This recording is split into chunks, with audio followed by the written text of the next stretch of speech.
Hi everyone, Agnes here. This is the final part 5 in the series 4 pinpointed steps to creating. This part 5 today is on the subject of health. So what I'm going to do is go through the 4 steps, and then I'm going to, in the second part, take you through some examples of how to use these 4 steps if you are really struggling with a health condition or a health issue, something that's really been bothering you and is making life a little bit uncomfortable, if not a lot uncomfortable in the area of health. So if you want to get a little piece of paper and a pen, and you can pause this video as we work through and just do the little exercise with me. Now, the first step is clarity. So get really clear about what you want to achieve or to experience in terms of your health. Now, you might throw in things like your energy levels, or how you want to feel, how you want to look, or that you perhaps go to the doctor and you are told that whatever it is that you had is gone. So get clear, write a few bullet points. What exactly is my end result? Now, the second step is imagine. So from what you wrote in step 1, your clarity, it's about creating a little imaginal scene, picking out a few of the things you wrote in step 1. So pick the most important ones and then get a little imaginal scene in a sequence, and you will then go over this imaginal scene half a dozen times before bed. So that's how you use your first step to create your second step. Keep it short, don't do too many things. I would say pick your top 3. Number 3, gratitude.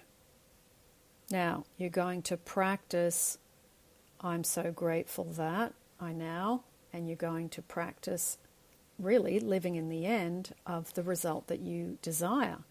So you can do your gratitude, say your top 5 things in the shower if you want to, of how your health is improving, how your health has improved, how you feel has improved, how you look has improved, how perhaps you've stopped taking medication, or you are better able to sleep, etc., etc.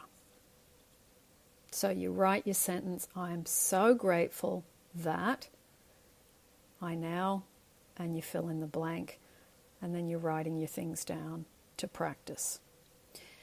Number 4 is surrender and trust. So you're going to really learn, and I will show you in the example how to practice this step, because it is the simplest step, but also the easiest one to forget and do.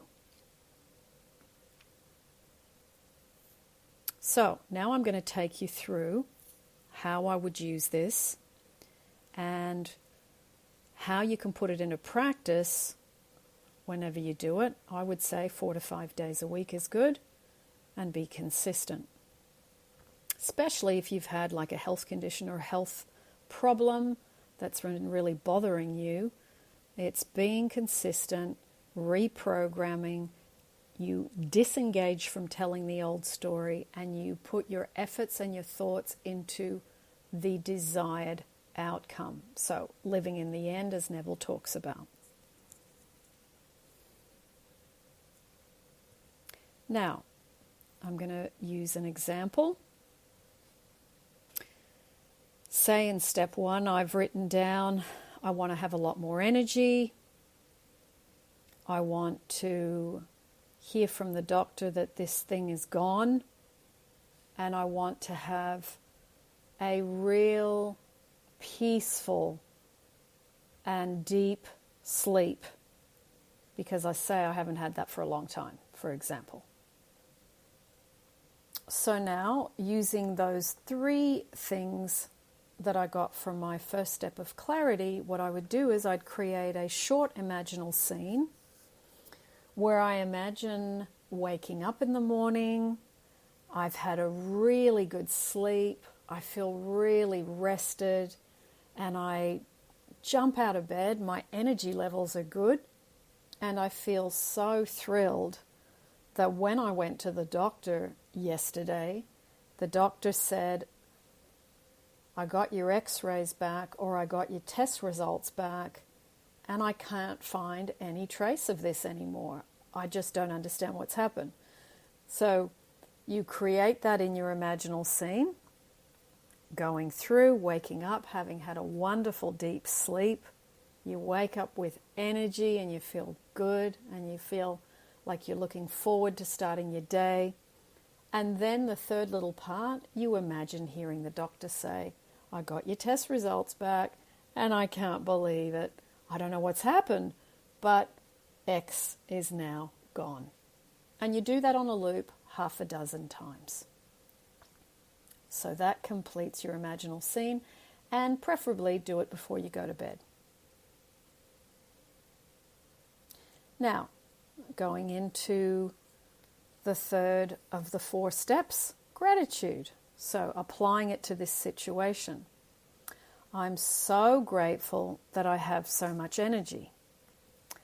I'm so relieved that the doctor said my illness or condition is gone. I felt so happy when he told me, and I was smiling, and I just knew that the work I had done on myself had created this end result. I love that I sleep so well. I remember when I didn't have a good sleep. I remember when I'd wake up exhausted. I don't feel like that anymore. I feel younger, I feel radiant, I feel vibrant, I feel ready for the day, and I feel thrilled that I have another day to really enjoy and to do what I can to be giving, be of service, and to really take care of myself, my self-love and my self-worth. Now, that brings us to the final part, practicing surrender and trust. Now, what you can do is something very simple. You breathe in for 4, and you say, I surrender, I trust, and you breathe out for 4. Very simple. Now let's do it together. Breathe in for 4. 1, 2, 3, 4. And you say, I surrender and I trust. And breathe out for 4. 1, 2, 3, 4. Let's do it one more time. Breathe in for 4. 1, 2, 3, 4. Say, I surrender and I trust. Breathe out for 4. 1, 2, 3, 4. So, if you can practice these 4 steps and really take the time to nurture yourself, to be clear, the universe loves clarity, the universe loves gratitude, the universe loves surrender and trust, and also receiving our uploading of wonderful imaginal scenes. So as we send out through our images, our visualization, our little sequences that we can put into practice, then the universe can bring us back that photocopy, since it is a focused-based universe. So that concludes the little series, everyone. Lots of love, and I hope it's helped you and you can use these again and again. And I will see you again in another YouTube or another series real soon. Lots of love and power to your health and radiancy for this coming year.